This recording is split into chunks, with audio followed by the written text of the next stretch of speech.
Fill in the blanks with correct option. हर sentence के 4 options दिए गए हैं। पहले में the teacher gives many examples to dot the idea content in the poem. 4 इसके विकल्प हैं, bring about, bring in, bring forth, bring out. इनके मीनिंग्स भी दिए गए हैं। तो इसमें पहले का डी ब्रिंग आउट हो जाएगा। टीचर ने पोएम में जो आइडियाज़ दिए गए हैं उनको प्रिंट करने के लिए, इनको शो करने के लिए कई एग्जाम्पल दिए। दूसरा है the more electricity you use, comma, इसमें आगे ब्लैंक फिल करना है। अब देखिए इस सेंटेंस दी प्लस कंपैरेटिव डिग्री से शुरू हुआ है, तो दूसरा सेंटेंस भी दी प्लस कंपैरेटिव डिग्री से शुरू होगा और ये इसका डी विकल्प है। The higher your bill will be, यानी जितनी ज़्यादा आप बिजली का प्रयोग करेंगे उतना ही ज़्यादा आपका बिल आएगा। इसलिए इसका सही जो ऑप्शन होगा वो है D, the higher your bill will be. Correct option D. Next हम देखते हैं, अगला हमारा सेंटेंस है the rich parents decided to send their 2 sons to Eton the stronghold of the dot of the rich. इसमें 4 विकल्प है, parents, ancestry, pedigree और प्रोजेनी।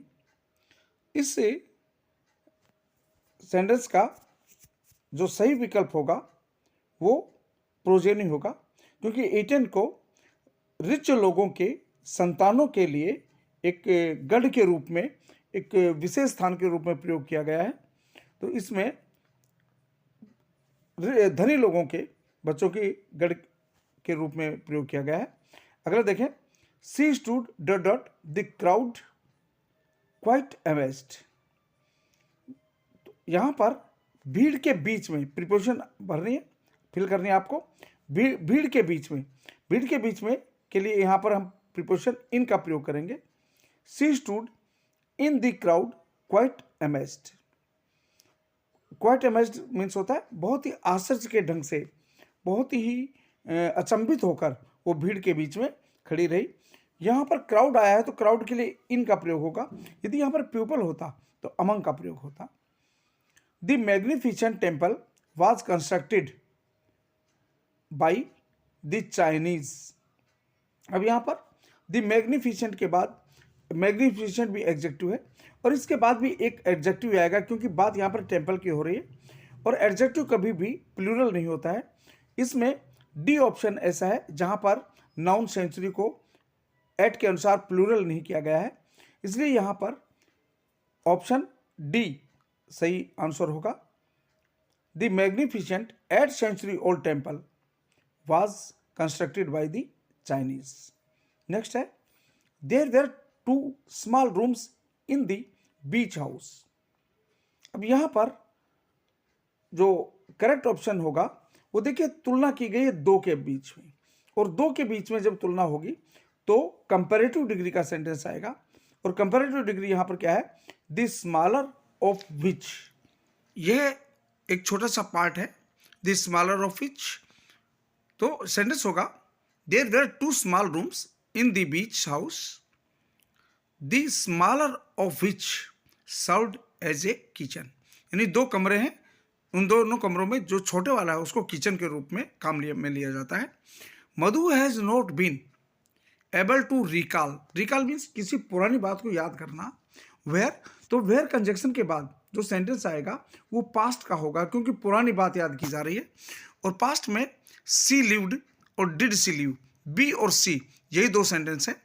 डिड सी लिव क्योंकि वर्ब का यहाँ पर इन्वर्जन किया गया है और इन्वर्जन का कोई यहाँ पर रीजन नहीं बन रहा, इसलिए इसका सही विकल्प होगा बी। नेक्स्ट है U dot made if you think. अब देखिए इफ कंजक्शन आया है, इफ के बाद का जो सेंटेंस दिया गया है, जो सबऑर्डिनेट क्लॉज है, वो प्रेजेंट इंडेफिनिट टेंस में है। दूसरे सेंटेंस में मॉडल का प्रयोग होगा, तो यहाँ पर थोड़ा सा फोर्स किया गया है, तो यहाँ मस्ट बी का प्रयोग होना चाहिए। यहाँ पर जो करेक्ट ऑप्शन होगा मस्ट बी होगा। You must be made if you think I am going to show my dot dot. Next है 9, इफ, यहां पर भी इफ कंजक्शन का प्रयोग देखिए किया गया, if I had not come along at the that moment Rahim. अब यहां पर देखिए हैड का प्रयोग है, तो दूसरा सेंटेंस भी या तो फ्यूचर परफेक्ट का पास्ट होगा, पर फ्यूचर नहीं है, यहां पर कुड का प्रयोग किया गया है, तो डी कुड हैव बीन का जो हम प्रयोग करेंगे, डी का जो ऑप्शन है ये सही ऑप्शन होगा, इसलिए इसका सही आंसर है डी। लास्ट है, wheat is not native to India and barley. अब यहां पर भी जो के लिए भी बेरली मीन्स जो के लिए बताया कि ये भी नहीं है, तो इसके लिए हम प्रयोग करेंगे is not either. Wheat is not native to India and barley is not either. नहीं, वीट जो है ये भारत की उपज नहीं है, और ऐसा ही बेरली के साथ भी है, वो भी भारत की उपज नहीं है। स्टूडेंट्स, ये वीडियो मैंने हाई स्कूल के और इंटर के बच्चों के लिए आप दिया है। आप सभी इसका पढ़ें और पेपर के लिए आपके लिए उपयोगी होगा ये। और यदि आपको मेरा ये चैनल पसंद आया हो, अच्छा लगे, तो चैनल को सब्सक्राइब कीजिए, शेयर कीजिए, कमेंट कीजिए और अपने आंसर्स कमेंट बॉक्स में ज़रूर दीजिएगा।